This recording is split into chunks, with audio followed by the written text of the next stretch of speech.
This has been a strange and confusing path. I never intended on becoming a serial killer or harming people. I was a social reject for many years.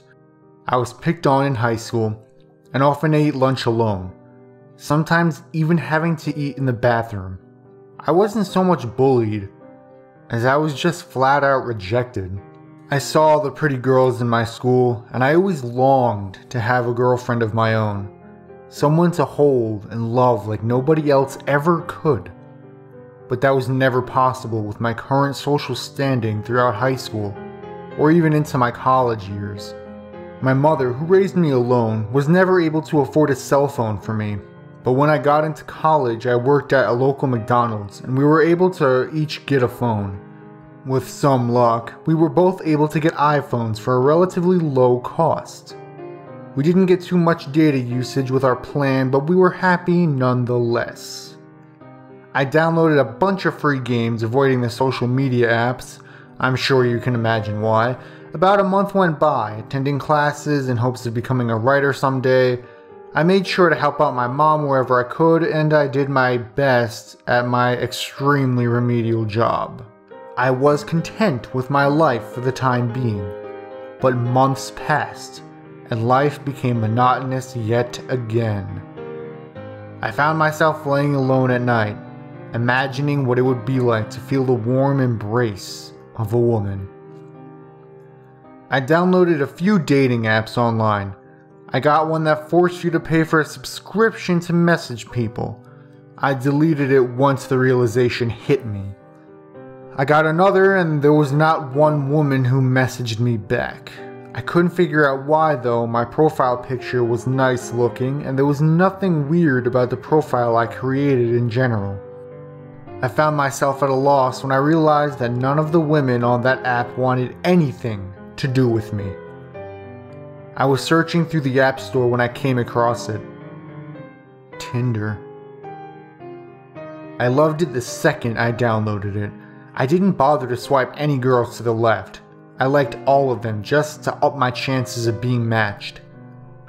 I was matched with 4 women within the first week, but unfortunately, none of them responded to the messages I sent them. But finally, on the 5th match, I got a reply to my charming compliment. We hit it off rather quickly. We exchanged numbers and she told me she had just broken up with her boyfriend a few days prior and was looking for new guys to talk to. I know this wasn't exactly the ideal relationship I was going for, but I was beyond desperation at this point. We spoke for 2 weeks before arranging a face-to-face meet. I sat in the coffee shop feeling a bit anxious as I received a notification from my phone. It was her. She couldn't make it, but asked if we could meet another time. I agreed and headed home with disappointment. After that day, she started acting differently. When the only way you communicate with someone is through text messaging, you learn their tendencies, how long it takes to reply, use of emojis, and unnecessary capitalization. It was taking her longer to text back, and her replies were shorter and shorter by the day. It got to the point that she was sending me one-word replies every other message. She was like that for 3 whole days, and on the 4th day, stopped texting me altogether. I couldn't figure out why, and I asked her if I'd done something wrong. By this point, I felt a real connection with this girl, and I'd even gone as far to tell my mom about it. When I received a text message from her that she'd gotten back together with her old boyfriend, I felt the world around me come crashing down. I finally had someone to be mine and she was stolen from me. A few days passed and I just laid in my bed, feeling sorry for myself. I couldn't bring myself to leave my room to a world that didn't care for me. A world that left me to my own without giving a second thought to my well-being. A week had gone by when I texted her again to see if she'd broken up with him again. I felt the blood in my face boil when I received a picture message of her and her boyfriend flipping off the camera. A text message followed shortly after telling me the size of my penis would never be enough to satisfy her.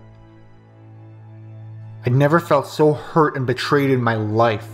It was one thing to use me until something better came along, but now she was intentionally setting out to hurt me.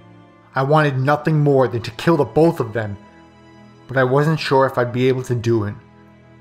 Maybe if I just saw her face to face, we would be able to work it out. I know this will sound weird, but I still loved her.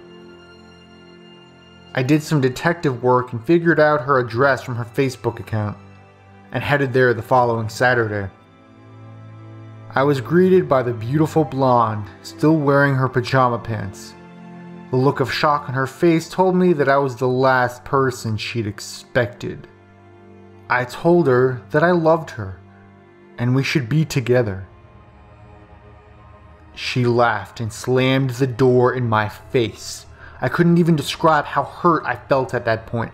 I was humiliated and rejected, and I'd had enough. Rage rushed through me and I blacked out.